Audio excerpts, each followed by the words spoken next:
Hola a todos, bienvenidos a nuestro nuevo programa de respuestas a preguntas. Hablamos de crisis o mutación del sistema y aquí nuestros queridos amigos y compañeros Emilio y Juan y Emilio responden a los correos electrónicos que nos envían a infofe@fundacionespató, y dentro del espacio limitado que tenemos, pues las más interesantes las solemos agrupar para compartir lo que sienten. Bueno, en primer lugar, un tema que se ha repetido en algunas preguntas y la he resumido un poquito, y habla del tema de las pensiones. En España es preciso cotizar más de 35 años y cumplir otra serie de requisitos para poder disfrutar del 100% de la jubilación. Pero sin embargo, si eres diputado o senador, al parecer, eso dice, yo no sé si es así o no, al parecer con 4 años y un día tienes derecho al 100% de la jubilación, por no hablar de otros tipos de privilegios que tienen estos señores. Y la pregunta es, ¿cómo se encuadra esto en el artículo 14 de la Constitución Española, que dice que los españoles son iguales ante la ley? Y dice más cositas, ¿no? ¿Cómo es posible que esto ocurra si la Constitución Española dice otra cosa? Y sigue la pregunta, ¿se puede hacer algo?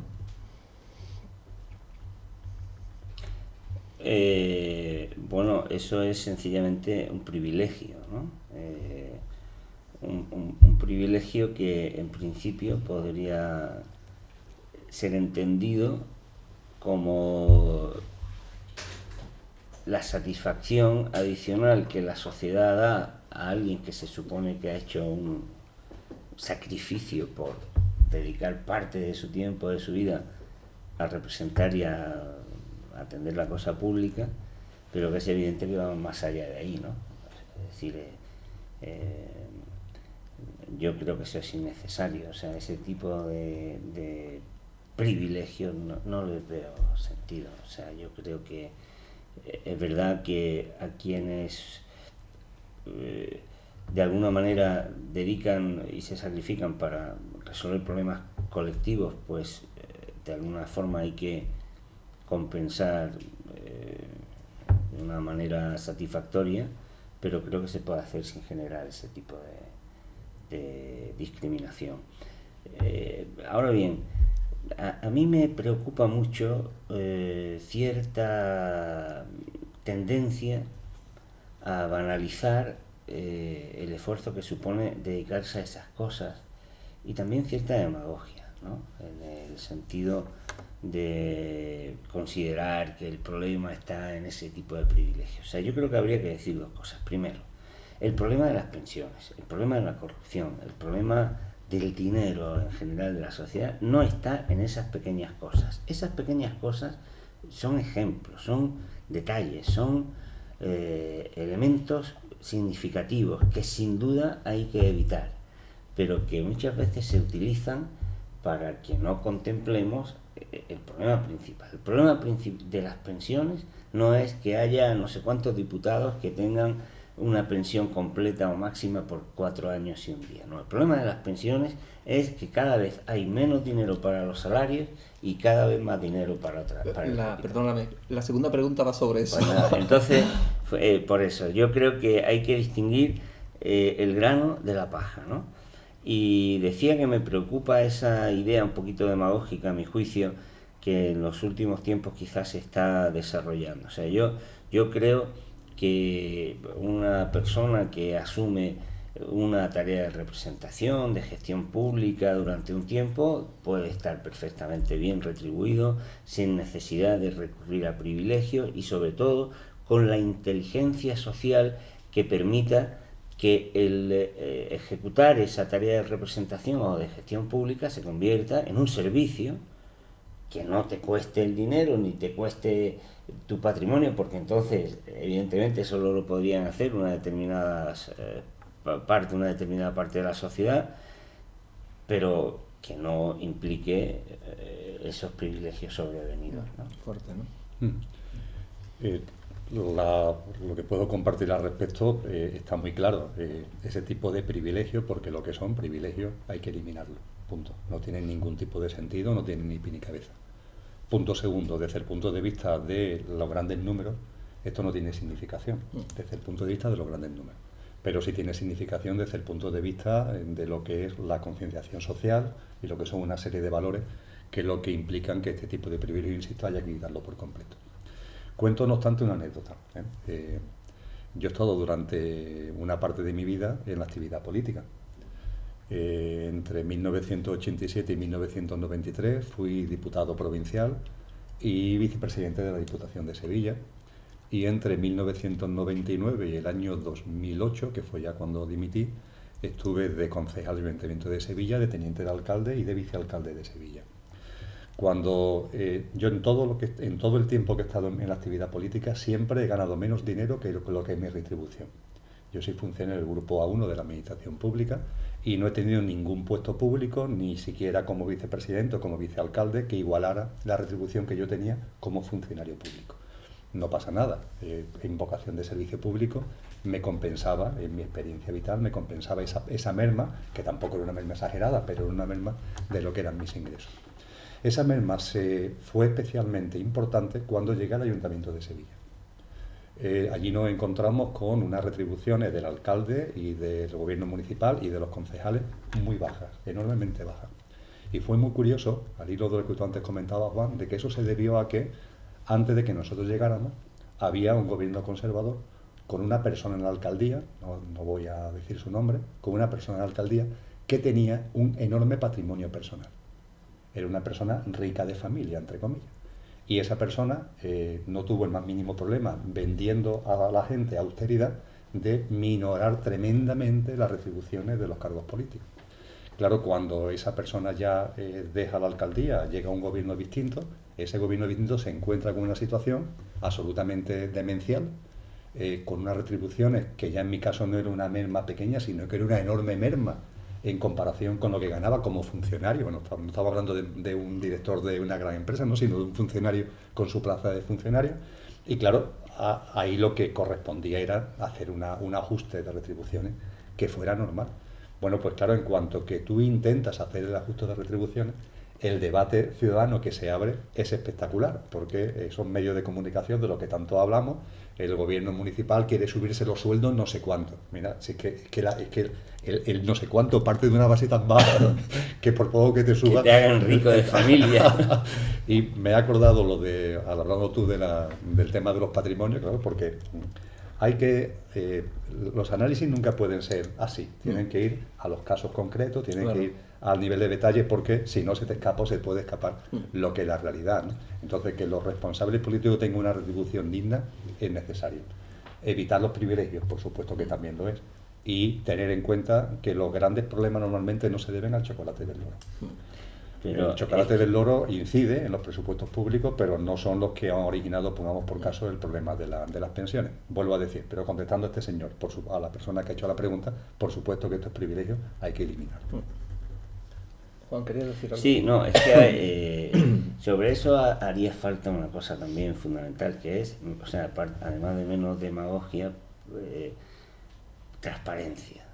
O sea, lo que no puede ser es que sea imposible saber cuánto dinero ingresa alguien que está en un cargo público, porque eso es lo que no puede ser. Y aquí no voy a dar nombres, pero hay dirigentes políticos de los que no se ha podido saber cuánto ingresan desde que están en la vida política.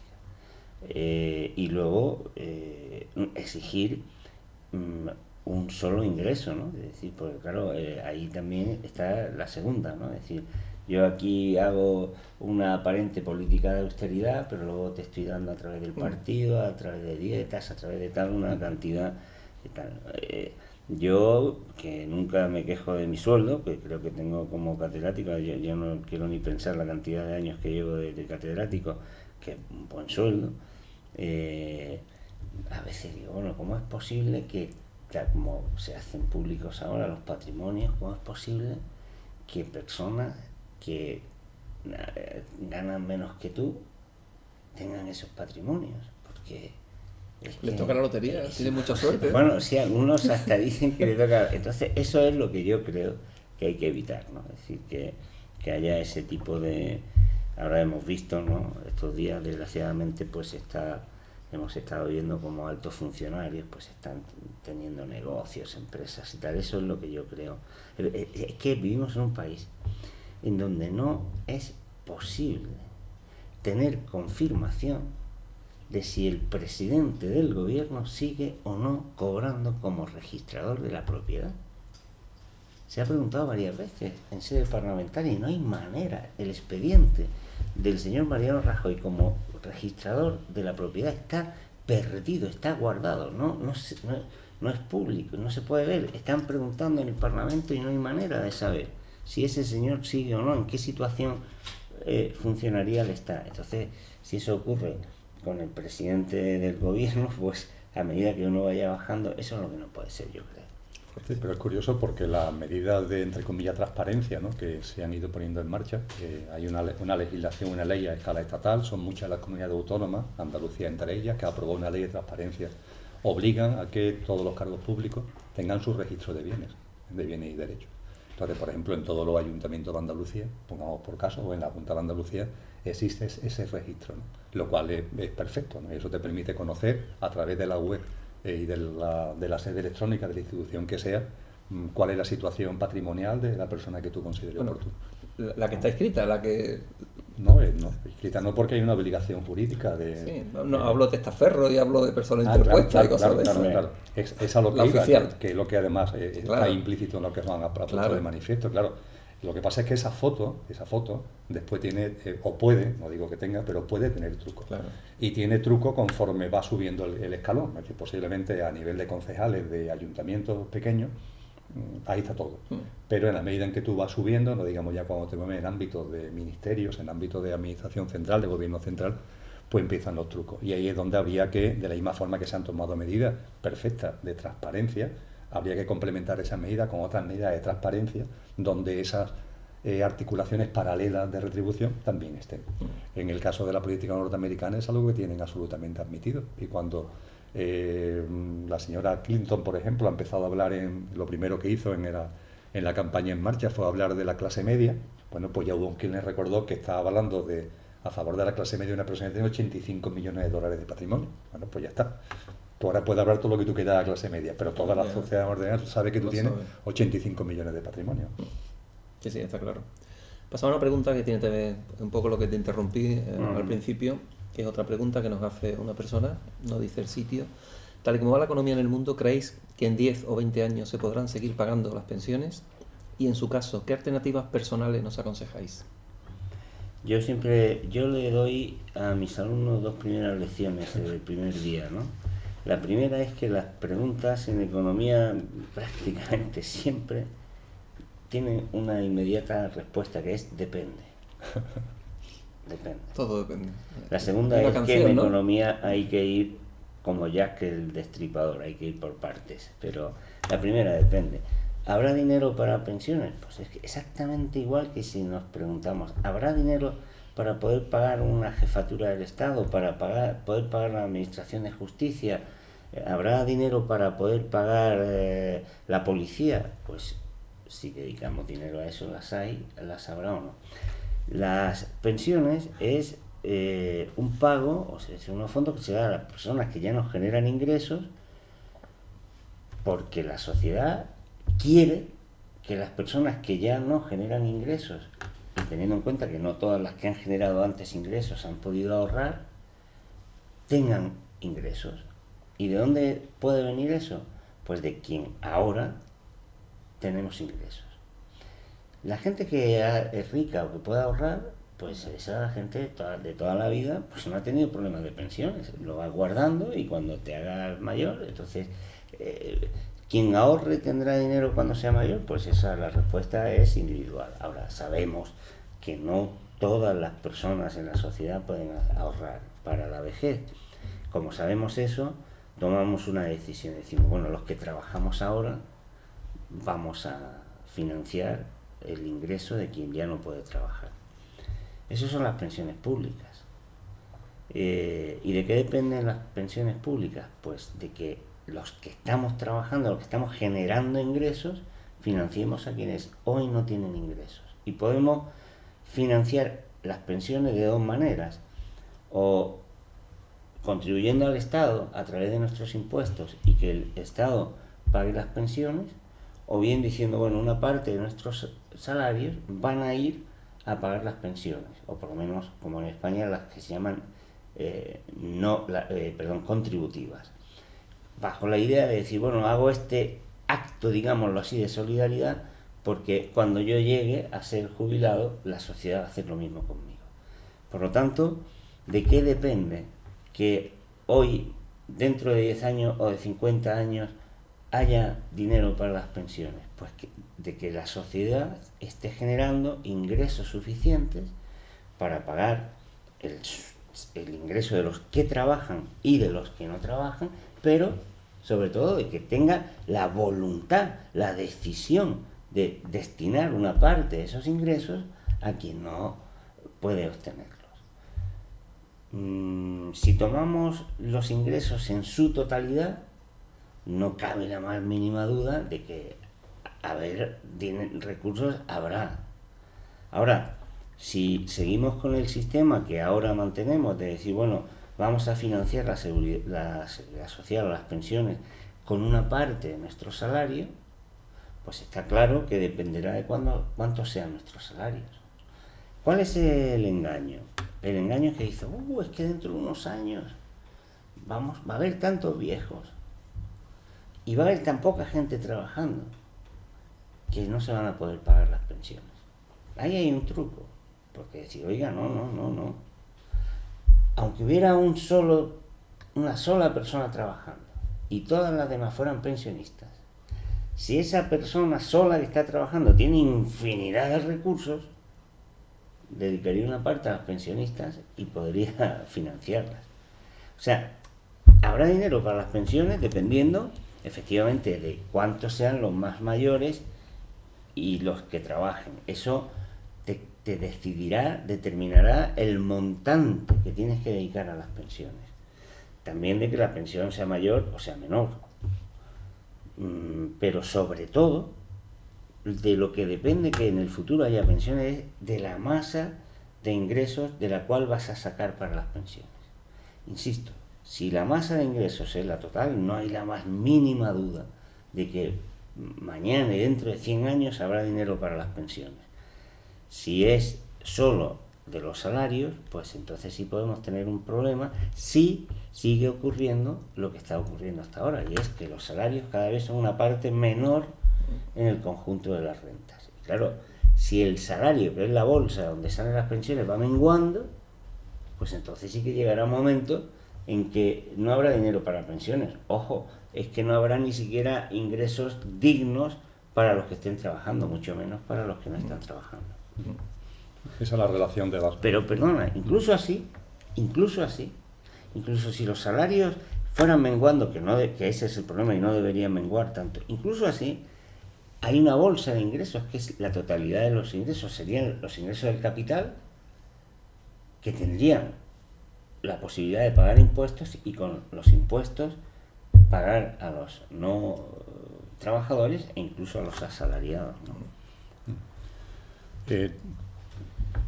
Con el golpe de estado parlamentario que hubo en España en agosto-septiembre del 2011, se ha marcado un antes y un después. Todo es cuestión de voluntad política. Todo es cuestión de voluntad. Lo ha explicitado muy bien Juan, hay dinero para lo que se quiere. Hemos vivido una situación estos años donde ha habido todo el dinero que se ha querido para reflotar a la banca privada. Y ahí no ha habido problema de dinero. También hay una nebulosa acerca del dinero exacto que se ha canalizado hacia la banca privada, pero han sido decenas de miles de millones de euros. Hay una realidad económica, y que una gran parte del déficit que tiene el Estado español, que crece como consecuencia de que no tiene capacidad de pagar el déficit acumulado a través de los intereses, tiene su origen y tiene su causa en la desviación de dinero público que ha habido a la banca privada. Incluso, y ahí los datos son todavía más difíciles de escrutar, la bolsa que la Seguridad Social en el sistema de pensiones tenía en el año 2007-2008, parece que se ha ido tocando, sacando dinero ante el déficit acumulado por el Estado y ante la necesidad de cubrir determinados gastos por el dinero que se ha desviado a la banca, se ha ido tocando la caja de las pensiones, mermando su cuantía, que creo que estaba en 60.000 millones de euros en el año 2007, con el objetivo de financiar otras cosas, derivado, insisto, de la desviación de dinero público a la banca privada. Creo que esto es la prueba del 9 de que se tiene dinero para lo que le da la gana. Para lo que se quiere, hay dinero. Eso sí, España tiene un problema constitucional, y es que el Parlamento español, con alevosía y con nocturnidad, consideró oportuno en el artículo 135 decir que el pago a la banca de la deuda pública es prioridad absoluta del Estado. Y esto es un problema. Es un problema serio porque ahora estamos a merced de la banca. El déficit del billón de euros que tiene el Estado español origina anualmente entre capital e intereses un débito a la banca que el presupuesto público no puede soportarlo. Y lo hemos hablado muchas veces en este programa. A ese gato hay que poner el cascabel. Y mientras que no se le ponga el cascabel al gato, todo lo demás no dejan de ser fuegos artificiales porque en un momento determinado ocurre lo inevitable. Porque esa es la realidad. Se ha generado un déficit como consecuencia del mucho dinero que se ha dado a la banca, que ahora además hay que pagar como prioridad absoluta y las cuentas del Estado no salen, los números no salen. Y además para desviar ese dinero incluso se ha llegado a tocar la propia caja de las pensiones, que teóricamente era intocable y que era una cosa sagrada, incluso eso se ha tocado. Dicho esto, complementando lo expuesto, hay también que tener en cuenta que la pensión es un derecho adquirido por parte del trabajador.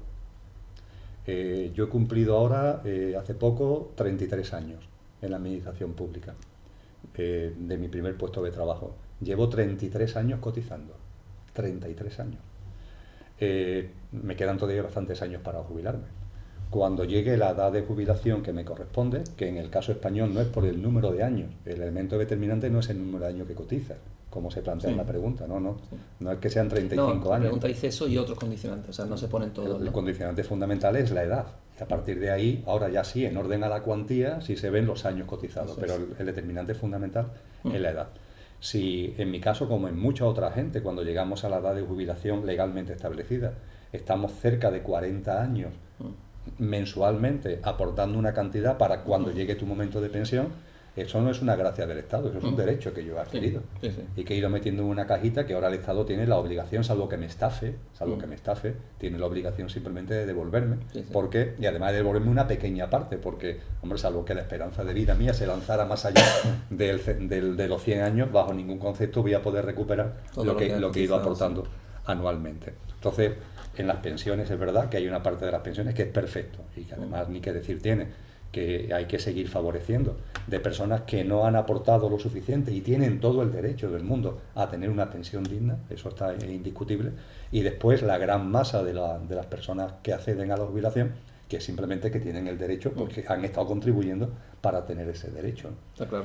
Y en cuanto a sistemas alternativos, los sistemas alternativos que se plantean en la pregunta, para mí son simplemente también parte del juego, son parte de la estafa. Porque ¿qué va a pasar de aquí a 20 años con las pensiones? ¿Y qué va a pasar de aquí a 20 años con los fondos y planes de pensiones? Es decir, es que el interrogante que tú le puedes poner a las pensiones públicas no es ni mucho menos inferior al interrogante que le puedes poner. Es que ahí la realidad, lo que indica la realidad de una manera absolutamente indiscutible, es que las pensiones privadas, lo llaman pensiones privadas, que en realidad las pensiones privadas son fondos de ahorro, o sea que la gente que le sobra dinero cada mes son mucho menos seguras e incluso mucho menos rentables para todos, ¿no? Son rentables por la desgravación fiscal, sino menos del 5% de los fondos privados de pensión son más rentables que la deuda pública, o sea que por lo tanto lo recomendable incluso desde un punto de vista financiero, alguien que quisiera mantener un fondo de ahorro no sería que hiciera un fondo de pensiones privado porque es más inseguro y menos rentable. Que suscribiera cualquier otro fondo a largo plazo sería mucho más satisfactorio desde un punto de vista financiero, ¿no? E incluso hay una falacia, ¿no?, que se dice para un engaño, no falacia, es un engaño como estos trileros que hay por las calles, ¿no? Porque dicen, como la sociedad se va a hacer cada vez más vieja y cada vez va a haber menos trabajadores que generen ahorro para pagar las pensiones, a la sociedad cada vez más vieja, entonces las pensiones públicas no se van a poder financiar. Hágase usted un plan privado de pensiones. Y ahí hay un engaño, porque cualquiera que haya estudiado un poquito de finanzas sabe que llegado el año 20, ¿no? Es decir, de aquí a 20 años, el que se jubilara en el año 20 cobraría su pensión no con una cajita de dinero que se está guardando con su contribución, sino con el fondo de ahorro que en ese año 20 haya generado la población que en ese momento esté ahorrando. Si no hay ahorro para pensiones públicas, tampoco lo habrá para pagar el ahorro privado, o sea que es un engaño. Aquí hemos hablado de eso varias veces, ¿no? La pregunta, yo suelo aglutinar preguntas y hacer una directa, ¿no? Uno que hacía partícipe de esta pregunta llevaba 46 años cotizando. Tenía 62 años, decía la pregunta. Yo llevo 45 años cotizando. Pero hasta los 65 decía no se puede jubilar, porque si no pierde no sé qué porcentaje, el 12% y tal, ¿no? Yo, por ejemplo, en fondo de pensiones, yo trabajé, creo que lo sabéis, durante 18 años en un banco, ¿no? Y en ese banco me hice un plan de pensiones, un fondo privado de pensiones, ¿no? Después de 27 años que me fui del banco, en pesetas, de las de entonces tengo exactamente igual. Ni un euro me han añadido, ¿no? Lo que me desgravé fiscalmente hace 27 años nada más, ¿no? Entonces es un tema muy significativo. Pero es más, que también lo hemos tratado en programas, ¿no? Aquí. Esas pensiones, ¿en qué están invertidas? ¿Dónde se invierte? Y donde se invierte, eso se va a recuperar ese dinero algún día. Estamos descansando en que el sistema va a poder pagar y que esos fondos privados de inversiones, los japoneses lo hemos hablado aquí. Los japoneses lo hemos hablado aquí, ¿no? La deuda pública que tienen es tremenda, pero los japoneses compran su propia deuda pública. Pero ¿dónde está invertido esos fondos privados, no? En deuda pública de Japón, con un déficit del 200% PIB, ¿no? De su PIB. Y claro, dices tú, bueno, lo que estamos diciendo, ¿no? ¿Hasta qué punto está el engaño que nos estamos creyendo, ya sean pensiones públicas o sean privadas, de que alguien tiene esa seguridad, ¿no? Yo creo que es significativo, de ahí que sea importante, ¿no? Que lo estemos ahora comentando con esta rotundidad, que cuando se habla del sistema público de pensiones, más allá de poner de manifiesto lo que ya hemos puesto de manifiesto, que es un tema de voluntad, porque dinero sí lo hay, y de hecho lo ha habido en cantidades inmensas, y si no se fabrica, en los últimos años, y si no se fabrica, efectivamente, es decir, que eso entre comillas claro, no es el problema. Ese no es el problema. También en cuanto que se entra en un coloquio, ¿no? Acerca de las jubilaciones públicas, inmediatamente se está abriendo la espita indirectamente a favorecer las pensiones, entre comillas, privadas. Y es que eso evidentemente es una falacia. Yo creo que en los tres coincidimos absolutamente de que el interrogante es mucho mayor en las pensiones privadas que en el sistema público. Y la pregunta que yo os voy a decir lo que contesto, ¿a qué alternativas personales aconsejáis, no? A mí hace años han preguntado varias personas, jóvenes normalmente, ¿en qué invierto para mi jubilación? Chavales que tienen un trabajo, y yo, claro, que me haga un chaval de 20 años una pregunta, ¿en qué invierto para mi jubilación? Y yo le digo, Dios mío, eso no existe. Digo, invierte en tu formación. Fórmate. Yo lo que decía, ¿no? Fórmate primero exteriormente.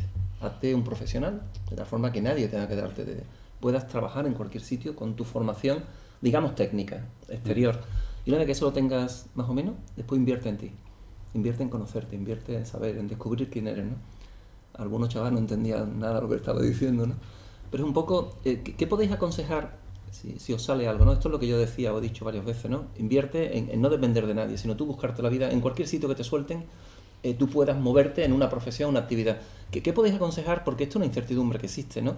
Y más si alguien escucha esto, dice, pero bueno, ¿qué me está hablando? Que las pensiones públicas no son seguras, que las privadas tampoco son seguras. No hay nada seguro, porque no hay nada seguro, ¿no? Pero en tema de que alguien te garantice que va a tener un ingreso en futuro, menos todavía, ¿no?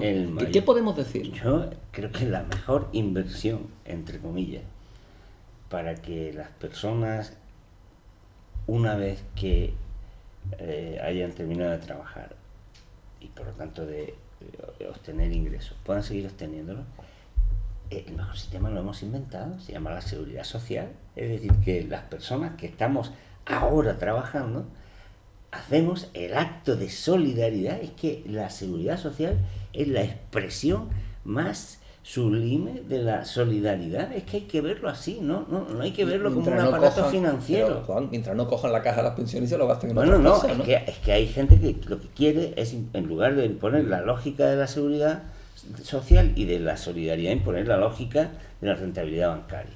Eso ha pasado desde el primer momento en que los trabajadores y las clases sociales que no podían ahorrar construyen y reclaman la seguridad social. Y, por cierto, Roosevelt además tiene la inteligencia de comprobar y de entender que la seguridad social no solo es un mecanismo magnífico de solidaridad, sino un instrumento extraordinario para regular y compensar los vaivenes económicos.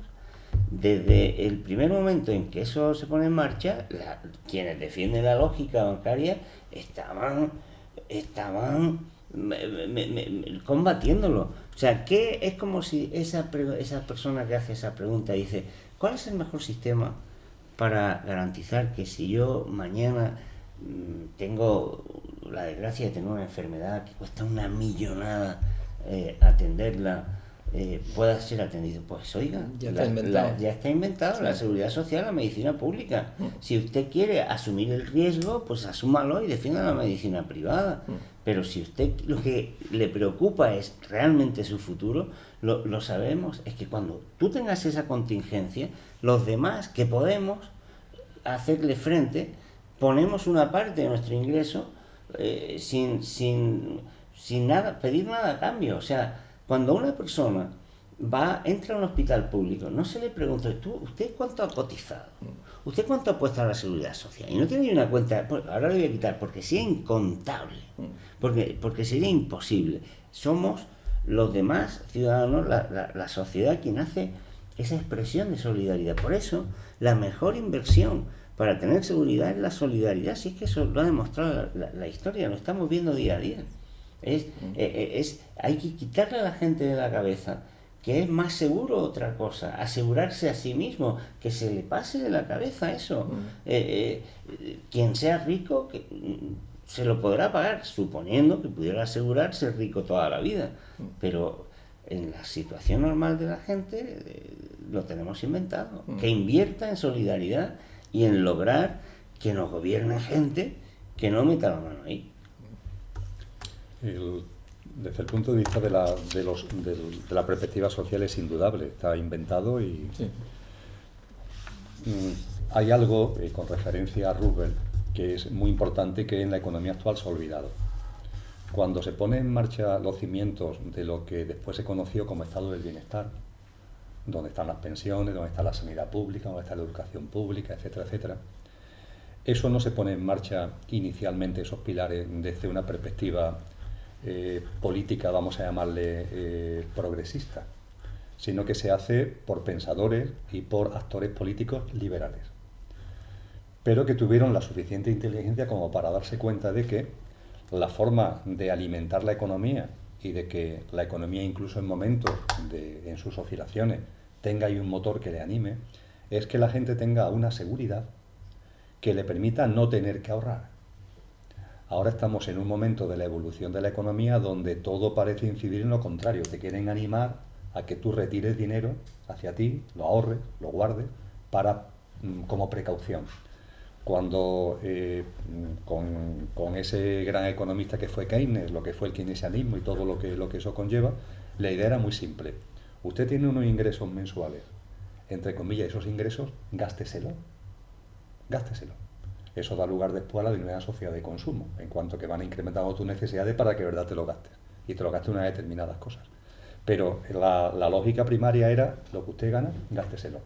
Y para que se lo pueda gastar, el Estado le asegura una serie de prestaciones que son las que a usted le pueden generar incertidumbre. Educación, no se preocupe, sus hijos van a tener una educación de calidad y gratuita. La sanidad, no se preocupe, si usted se pone enfermo, su familia se pone enferma, va a tener una sanidad pública de calidad y gratuita. Las pensiones, etcétera, etcétera. Es decir, se va construyendo un estado del bienestar cuya piedra filosofal desde el punto de vista económico es que lo que tú recibes con la mano derecha, te lo gastes con la mano izquierda. Porque es la forma a su vez de que la economía esté continuamente rotando, continuamente alimentándose y por tanto haya lo que entre comillas llamamos crecimiento. Bueno, pues han pasado las décadas y esa lógica se ha ido descafeinando con medidas concretas, con formas de hacer la economía concreta, pero curiosamente ese edificio se está destruyendo sin construir nada. No es que se vaya a poner ningún modelo alternativo, ¿no? Cuando uno lo analiza con un poco de tranquilidad, como estamos haciendo aquí, es que no hay nada alternativo. Es como querer destruir lo que hay para, en su lugar, construir la nada. Y en el tema de las pensiones que estamos analizando, que estamos comentando, es exactamente eso, porque están hablando de la destrucción de un edificio que está perfectamente asentado, un edificio que durante décadas ha funcionado, no solamente en España, sino a nivel internacional perfectamente, y todo va orientado a que eso se hunda, y en su lugar, ¿qué hay? Nada, porque los denominados sistemas privados es falso, es una pura falacia, es un espejismo en el desierto, ¿no? Entonces es curioso, y está pasando en este tema concreto, está pasando en tantos otros, como se derrumba lo que han sido conquistas sociales que se han ido pergeñando, experimentando y elaborando durante mucho tiempo, y en su lugar, cuando de verdad tú analizas, lo que se está proponiendo es nada, la nada más absoluta. Y en el tema de las pensiones es así. Es absurdo pensar. El que quiera creerse que va a tener un sistema propio, porque eso es absurdo. Sí, es fuerte, ¿no? Y volviendo, por no repetir más el artículo 135 de la Constitución, por si hay alguna duda, se pagan ante los intereses de la deuda pública antes que cualquier tipo de prestación. De cualquier tipo, de educación, de sanidad, de pensiones, de subsidios. Antes de nada, intereses y deuda pública. Es fuerte, ¿eh? Pero cualquiera, es decir, en el ámbito de la administración ha habido históricamente dos preferencias, dos prioridades legales. Una es el sueldo de los trabajadores y otra es el cumplimiento de sentencias judiciales. Bueno, pues cualquier técnico de cualquier administración que lleve a la materia te puede decir, porque la práctica de todos los días no. Ahora mismo hay una prioridad, el pago de la deuda que tenga esa institución. Una vez que tú hayas pagado a la banca lo que le debe, ya veremos si hay dinero para los trabajadores, ya veremos si hay dinero para el cumplimiento de sentencias judiciales, ni más ni menos. Todo eso ha pasado a un segundo nivel. Y por supuesto, servicios sociales y demás, eso ya es que ni se computa, ¿no? En el ámbito de la prioridad. Gracias, por si alguien no lo sabe todavía, al PP y el PSOE. Con nocturnidad, alevosía, como tú decías, y en vacaciones. En fin, es tremendo. Y a un mes de convocar las elecciones generales de noviembre del 2011. Podríamos haber esperado, vamos, a un par de meses. Propuesto en el programa electoral. Sí, vamos a hacer esto, por favor, votennos. Eso es muy fuerte, vamos. Y la gente sigue sin darse cuenta, ¿no? Sin querer darse cuenta. Bueno, volvemos a una serie de preguntas que vienen y están agrupadas aquí a la Constitución. El artículo 31 que todos conocemos, que dice, el apartado primero, todos contribuirán al sostenimiento de los gastos públicos de acuerdo con su capacidad económica, mediante un sistema tributario justo, inspirado en el principio de igualdad, progresividad, etcétera, ¿no? Entonces la pregunta, ¿cómo se permiten legalmente amnistías fiscales, sociedades de inversión de capital variable, las célebres SICAP, mediante las cuales las grandes fortunas no pagan impuestos, o si quieren pagar algo, pagar 1%, si no se lo quieren llevar a paraísos fiscales? ¿Cómo se permiten cantidad de fórmulas que son legales para pagar menos impuestos en contra de la Constitución? Porque van claramente en contra, ¿no? Ante estas injusticias o estas leyes que van contra la Constitución, ¿qué se puede hacer? Siempre la pregunta es, esto es plantear una situación y qué alternativas tenemos, si es que hay alguna alternativa, ¿no? A nivel personal, ¿no? Bueno, a nivel colectivo está claro que lo que yo decía antes, si los que hacen la letra de las leyes, los que escriben en el Boletín Oficial del Estado, están al servicio de evasores fiscales, de defraudadores, pues, o simplemente de negocios que reclaman constantemente no pagar impuestos, pues entonces las normas serán esas, ¿no? Que tienen otro proyecto. Es decir, aquí en España el negocio de la banca, como en todos los sitios, es prestar, y las normas fiscales han permitido y han garantizado que a una empresa le resulte más interesante o más beneficioso endeudarse con la banca que autofinanciarse. ¿Por qué lo pone eso en la norma? Pues porque evidentemente los bancos se preocupan de levantar el teléfono y de influir en el gobierno de turno, en los parlamentarios de turno, y están ahora, cuando nosotros estamos aquí hablando de las elecciones y de tal, los banqueros, los grandes industriales, la patronal, están permanentemente en marcha, levantando teléfonos y viendo a ver quién va a ir en esta lista, quién va a ir en la otra, que pone el programa de aquí, que pone el programa de allí, quién va a ser ministro de aquí, quién no puede ser ministro de allí, y qué tiene que poner el viernes en el Consejo de Ministros. Entonces, es que se preocupan, es que hay que reconocer que los poderosos hacen las tareas con una diligencia impresionante. Es que se preocupan de la letra pequeña. Y la gente normal y corriente nos creemos que tenemos allí a una serie de personas que luchan por el bien común, que están representando los intereses de la patria y que van a hacer lo mejor para todos. Y esa es la equivocación. Si no se espabila, si la gente no se preocupa de que en aquel sillón esté quien está bien cogido para que lo que haga sea lo que tiene que hacer y para que sirva a quien tiene que servir, pues los otros están en permanente movimiento. Lo hemos visto. Y lo decía antes, cuando alguien levanta la cabeza para decir un discurso un poquito contrario, ¡paf!, enseguida te dan. Y sin embargo, los suyos, los que se supone que tendrían que defenderlos, a mí muchas veces me dice la gente, oye, ¿tú por qué no hablas más por qué no sales más en televisión y tal? Y ¿sabes? A veces le digo, ¿por qué eres tonto? Porque no llamas, porque no escribes. Si tú cada vez que ves una aglomeración de economistas liberales en un programa de televisión, hubieran miles de personas reventando los teléfonos, al día siguiente habría más equilibrio. Entonces eso lo pueden hacer, primero porque son listos y espabilan para hacerlo, pero segundo porque somos tontos, porque no nos movilizamos, porque la gente tiene poder inmenso, Sí. Tienen poder inmenso. Y no se utiliza. Y no lo utilizan. La gente No, podría no, ponerse en la no lo puerta utilizamos. de una empresa y decir, no entra nadie aquí, no compramos, no llamamos, no hacemos esto, no nos movemos, no vamos a los bancos. Antes decía, ¿qué alternativa? Pues antes de ir a un banco que sabes que está cogiendo tu dinero, tu ahorro, y está financiando a empresas corruptas, a empresas que no pagan, a empresas que fabrican minas, a empresas que están matando niños, mujeres. Oye, pues crea una cooperativa con unos cuantos amigos y tienes ahí la financiación para lo que vaya viniendo. O sea, antes que eso, pero no espabilamos. Esa es la conexión entre la acción personal y la colectiva, ¿no? Y eso es lo que falla, que, insisto, los poderosos lo tienen todo, sí, pero lo tienen todo, pero lo que tienen desde luego es una diligencia a la hora de defender lo que les interesa impresionante, y desde luego no pierden una y se leen la letra pequeña de las cosas. Se la leen y además la escriben ellos, ¿no? La escriben y no dejan que se escriba, están en su derecho, están en su perfecto derecho, y nosotros estamos en el perfecto derecho de hacer el tonto. O sea que, pero claro, estamos haciendo el tonto porque no nos molestamos lo suficiente en garantizar que eso no sea así. La vulneración del artículo 31 de la Constitución y de un sistema tributario justo, de acuerdo con la capacidad económica de cada cual, tiene dos fallas. Una es la que se plantea en la cuestión. Se están fabricando sistemas alternativos dentro de la globalidad del sistema económico, sistemas alternativos que se escapan de lo que es ese sistema tributario justo. Eso se está haciendo con conocimiento de causa, eso se está haciendo con alevosía, eso se está haciendo con precisión, porque los que lo hacen saben muy bien la forma de hacerlo, y son vías y mecanismos que están simplemente construyéndose como una alternativa para evadir lo que es el artículo 31 de la Constitución. De eso hemos hablado en distintos programas y acabamos de hablar de ahora. Sí. Pero en paralelo, para saltarte el artículo 31 de la Constitución, en cuanto al sistema tributario justo, hay otra cosa, y es simplemente no aplicarlo. Es decir, el sistema está establecido, está regulado, pero ahora yo miro para otro lado. Quiero hacer referencia con esto al fraude fiscal.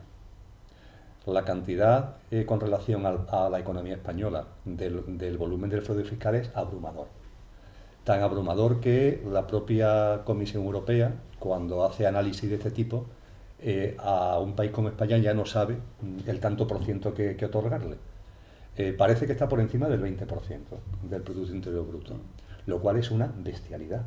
Es decir, si el PIB español en número redondo es 1 billón de euros, bueno, pues estamos hablando de un fraude fiscal de unos 200.000 millones de euros. Esto es una auténtica salvajada en una economía sumergida que es ese volumen que está dando a un fraude fiscal inmenso. Y cuento una anécdota con relación al fraude fiscal. Por el fraude fiscal inciden distintas cosas, pero hay un elemento que quiero subrayar con esta anécdota, y es la directriz política. Contra el fraude fiscal hay unos funcionarios públicos, inspectores, subinspectores, personal administrativo, que trabaja para precisamente impedir ese fraude fiscal, para minorarlo y para ir contra los que están defraudando al Estado. Pero esos funcionarios públicos tienen unas directrices políticas, tienen unos planes de trabajo, se les marcan unas prioridades. Y con relación a esto viene la anécdota. Un amigo, bastante amigo, en este año 2015 se le presentó en el mes de marzo una liquidación complementaria de Hacienda con relación a su declaración del año 2010, de la que estaban a punto de cumplirse los 5 años, efectivamente. Se había hecho en el 2011, era la declaración del 2010. Y lo que se le dice en esa liquidación es que al cruzar los datos, una retribución que tiene con ocasión de un máster en la Universidad de Sevilla, en lugar de los 720 euros que había puesto de ingresos, en lugar de los 420 euros eran 720 euros. Y se le hacía una declaración complementaria. Esta persona, toda su vida, las declaraciones las ha hecho con el borrador de Hacienda, es decir, validando el borrador de Hacienda. Es una persona que entre sus labores tiene la docencia universitaria, no como única actividad, y que la docencia universitaria lo que hace es participar en algún máster, y eso hace que en su relación de ingresos haya 8, 9 o 10 ingresos. Bueno, pues él simplemente cuando llega cada año y lo valida. Y no se dio cuenta en ese año 2011, cuando hizo la declaración del 2010, que en ese concepto de 10 o 12 ingresos, había uno que es verdad que en lugar de 420 eran 720. En un contexto retributivo de esta persona que está en torno a los 60.000 euros, que él valida con su declaración y ya está. Entonces, cuando le llega esa liquidación, esta persona comprueba con los datos, oye, pues efectivamente, Hacienda tiene razón. A mí me ingresaron 720, es verdad que en mi declaración yo puse 420, es verdad que lo puse porque validé el borrador, pero me tendría que haber dado cuenta. Con lo cual, ni que decir, tiene hay el papelito correspondiente, lo asumo y que pago lo que sea. No obstante, esta persona me decía, Emilio, yo lo que quiero es que quede constancia de que, que yo no he querido, perdón por la palabra, yo no he querido defraudar. Que además son 300 euros entre 60.000, ¿no? Que yo no he querido defraudar, que esto se ha debido. Digo, mira, yo esto no sé cómo arreglarlo, pero en fin, lo que te aconsejo es que llames a Hacienda y hables con la persona que lleve tu expediente, que alguien tendrá que llevarlo, y bueno, y les ponga lo evidente, que tú pagas lo que haga falta, pero hombre, que es bastante obvio que no ha habido, que no por aplicar un criterio matemático ahí, que tú no has tenido. Muy bien. Esta persona le cuesta algún trabajo, pero finalmente da, ya no solamente con la persona que había llevado su expediente, sino con el jefe del conjunto de personas que están tramitando ese tipo de expedientes. Y lo que se encuentra con esta persona es ya no solamente una comprensión absoluta de que no ha habido fraude, sino que esta persona lo que le pide es perdón. Le pide perdón. Le pide disculpas. Dice, mire, yo le pido disculpas. Lo que está ocurriendo con usted, que está ocurriendo con más gente, dice, esto no tiene nombre. Dice, nos están entreteniendo con expedientes como este, con unos programas informáticos donde cruzan datos de la gente que está más que controlada, para expedientes de 200, 500, 800 euros, cuando nosotros sabemos dónde están las bolsas de fraude y no nos permiten meternos en esa bolsa de fraude. Y esto es tremendo, claro. Entonces, la vulneración del artículo 31 viene por mecanismos alternativos que ignoran los principios que establece ese artículo, pero también por un fraude fiscal, por la mala gestión del sistema tributario, pero que ese fraude fiscal existe porque hay directrices políticas de que no se le meta mano a donde hay que meter mano y donde se sabe que hay que meterle mano. Y eso es tremendo, ¿no? Es muy fuerte, sí. Bueno, aquí podemos hablar también un rato de temas fiscales. Yo, entre otras cosas, en mi vida anterior era asesor fiscal y es fuerte que, por ejemplo, a un nivel retributivo de ingreso de un profesional te llegue a pagar el 56% y tal, ¿no? Cuando hay estructuras legales donde, bueno, con esto que hablamos de SICAP y tal, te puedas ir prácticamente sin pagar impuestos, ¿no? Y uno que quiera contribuir tiene que pagar 56%, después se critican los deportistas, ¿no? Se ha ido yo qué sé, no es español porque se ha ido a Andorra a vivir y tal. Hombre, poner una tributación justa, eliminar el fraude fiscal, eliminar los paraísos fiscales, eliminar una serie de cosas y que paguemos las cantidades razonables. Un 20%, un 30%, nadie se va a negar a pagar un 20%, un 30%. Pero claro, cuando tú estás viendo que uno pagan el 1%, si quieren pagar el 1% y otro pagan el 56%, cualquier deportista de élite se va a esos topes, ¿no? Si le mete patrimonio y le une, dice aquí que no tenga efectos confiscatorios, ¿no? Pero no es así, Dice, bueno, pero vamos a ser razonables, vamos a entrar en esos temas. A mí me parece la razonabilidad es lo mínimo, lo menos que interesa aquí, ¿no? Pasamos a otra pregunta. Hay quien habla de una muy próxima gran crisis financiera, provocada básicamente por Alemania. Bueno, entre otras cosas, el tema de Volkswagen, el Deutsche Bank y las cajas de ahorro alemanas, que por lo visto, según dice este señor que hace la pregunta, están en una situación muy delicada, ¿eh? Y dice que esto puede dar lugar a la crisis financiera definitiva que romperá el sistema actual. Y vendrá por Alemania. Esto es una pregunta que viene, no sé hasta qué punto que pensáis si puede tener razón que Alemania es una bomba de relojería lo que tiene. La tiene, Alemania la tiene. Yo sí creo que hay en estos momentos una situación en la economía mundial muy delicada. Se está viendo incluso una evolución en indicadores de economía real anómalamente declinantes, ¿no? Lo cual significa que podríamos estar en una caída de la actividad económica bastante más fuerte de la que parece, ¿no? Y eso podría desencadenar pues efectos en cadena, pero quizás sea pronto, ¿no? para saberlo. Yo creo que los primeros meses de 2016 van a ser complicados en toda la economía mundial, más concretamente también en la nuestra, pero por razones diferentes. Y el sistema financiero es que no hace falta ser ningún adivino. O sea, el sistema financiero está quebrado, se mantiene quebrado y será imposible que un sistema quebrado y que se mantiene quebrado no demuestras de estar quebrado en algún momento. O sea, es que eso es impepinable. Ahora, ¿cómo va a producirse esa expresión de un sistema financiero internacional zombie? Pues no sabemos.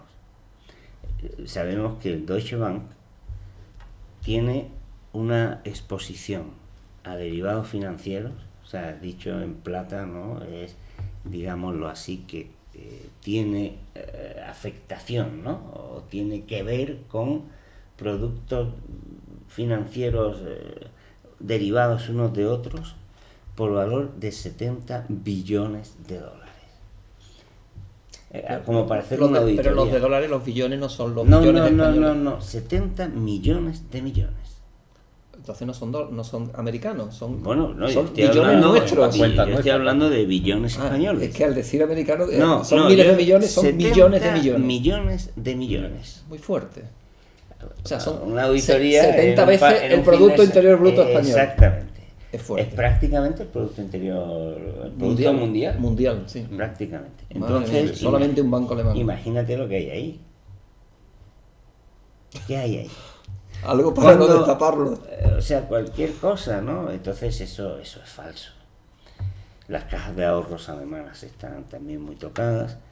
En las redes y tal, en informes ahí que circulan, efectivamente dicen que el próximo gran banco que va a caer será el Deutsche Bank, ¿no? El que sea. Puede caer ese, puede caer otro. Puede caer pasado mañana el Banco Popular en España, si lo de Abengoa no se resuelve en el medio que y tal, en cadena, y como eso son las fichas de un dominó. Abengoa podríamos haberlo tratado, que es andaluza. Pero vamos, que va a caer el sistema financiero no tiene ninguna duda. Lo que pasa es que vivimos una economía en la que, por una parte, se da una paradoja. Es imposible que haya mecanismos proporcionales para parar una crisis financiera, porque lo financiero es 70-80 veces o más mayor que la actividad económica. Los bancos centrales no tendrían recursos posibles para contemplar eso, pero al mismo tiempo la paradoja es que, como es una actividad virtual, está en las cuentas en los balances de los bancos, puede operar con ellas. ¿Cómo lo ha hecho ahora? Dijeron, cuando la crisis ya se vio que era una cosa que iba en serio, dijeron que se permite que los bancos sigan valorando sus activos a precios de adquisición y no de mercado. ¿Cuánto tardas en aprobar eso? Nada, ya está, vale, pues ahora donde tendría que poner un 0, sigo poniendo 1 millón. Pues problema resuelto. Claro, desde ese punto de vista lo puedes arreglar, pero puedes arreglarlo ya a base de generar un matrix, ¿no? El mundo financiero hoy día es que es así. El otro día es una quizás podría comprometerme a enviar el vídeo que puse en unas jornadas sobre tecnología que di una pequeña charla.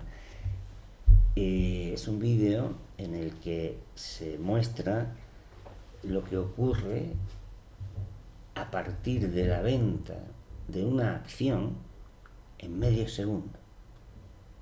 En medio segundo. medio segundo, no seríamos capaces ni de decir, no, ya. En ese medio segundo, desde que se pone a la venta una acción, hay miles y miles y miles y miles de operaciones.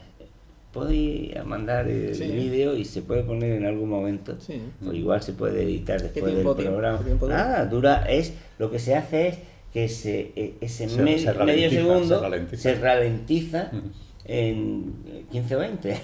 Entonces, claro, no se ve nada más que pero en vídeo lo añadimos y lo podemos añadir. Entonces, cuando esa es la economía, dices que se va a caer, está claro. ¿Cómo se va a caer? No lo sabemos. ¿Cuándo? Tampoco, pero vamos. Y el papel dice lo resisten todo, ¿no? Todo, sí. Eso se dice, ¿no? Yo ante preguntas como esta, que me imagino que habrá muchas, ¿no? Sí, hay bastantes más. Lo que compartiría a las personas que nos siguen es que lo real se termina imponiendo. Es cuestión de tiempo. Pero lo real se termina imponiendo. Entonces, el sistema financiero está hundido. Eso es lo real. Se intenta disfrazar, se intenta de muchas formas tapar, se intenta generar ilusiones para ocultarlo, pero lo real es que el sistema financiero está hundido y lo real se termina imponiendo. Yo creo que esta es la clave y que entrar a partir de ahí en otra diatriba es equivocarnos. ¿Cuándo? ¿Cómo? No entremos en ese juego, porque ese es un juego de distracción. No, el problema no es cuándo, el problema es ya. El problema no es cómo, ¿no? Si es que ya está aquí, ya está aquí. Entonces hay mucho circulando en internet, muchos comentarios, eso, sobre el cómo, el cuándo, de qué manera. No, eso son juegos artificiales, precisamente de los que intentan que de alguna manera se mantenga la ilusión hasta que pase no sé qué, ¿no? Si es que ya ha pasado, no hay que esperar a que se hunda las cajas alemanas, ¿no? Es que ya ha ocurrido y lo único que se está haciendo ahora mismo es ocultarlo para que se siga todavía teniendo una especie de credibilidad y de creencia en de que las cosas todavía funcionan, pero es mentira. Entonces, el cuándo, ya, el cómo, ya ha ocurrido y ya está. Y yo de ahí no quiero salirme porque es darle un poco el juego a revestirla y a disfrazar la realidad, ¿no? Sí, yo recuerdo, ayer lo comentaba con un directivo de empresas de un gran banco español que bueno, salió por otro tema y dice tal, y decía el nombre del banco, digo, pero que estáis todos quebrados. Yo, como sabéis, soy auditor, o era auditor, aunque no ejerzo, y a mí me sorprendía tremendamente cómo, lo que tú decías, con qué facilidad se cambian las normas de auditoría para que los bancos oficialmente los papeles no estén quebrados, y es cambiar una normativa. O sea, tú a una empresa le aplicas una normativa, a un Estado le aplicas una normativa y a un banco le aplicas otra normativa. ¿Para qué? Para que no quiebren en papel y los auditores sigan. Y después hablaremos de Abengoa en la próxima, ya estamos terminando, pero son temas importantísimos, ¿no? Sabéis que Abengoa lo descubrió un chaval, ¿no? Haciendo, no sé si tú lo sabes, te has enterado, haciendo un estudio que además no estudiaba la economía siquiera, pero una asignatura era eso. Hizo un informe de Abengoa y dice, pero esto está en concurso de acreedores. Lo dijo un chaval que no estudiaba economía, era una asignatura. Cuando los auditores cobraban no sé cuántos millones por la auditoría de Abengoa, ¿no? No, pero es que los auditores también lo sabían. Claro que es una normativa que lo oculten. Claro, entonces es un tema. Abengoa como primera empresa andaluza, si os parece, ya estamos terminando el programa, lo sacamos porque es un caso de estudio para decir cómo nos engañan, cómo el papel lo soporta todo, cómo es posible montar esta estructura. Sí, pero no porque sea andaluza, sino porque es un caso paradigmático, es un estudio del caso que hice en la escuela de negocio. Claro, pero es lo que es anecdótico es que es la primera empresa andaluza, ¿no? Con ramificación en todo el mundo y que tenga estos pies de barro, ¿no? Y que lo tenga que decir un alumno que pasaba por allí, como el niño que dice, pero el rey, pero va desnudo, ¿no? Y dice, pero es que nadie lo ve, es un poco el cuento, ¿no? Bueno, si os parece, dejamos aquí el tema de preguntas por hoy y no queda más que agradeceros nuevamente, muchísimas gracias infinitas por compartir todo lo que estáis compartiendo. Pues muchísimas gracias. Muchas gracias. Gracias a todos, es para todos. Gracias.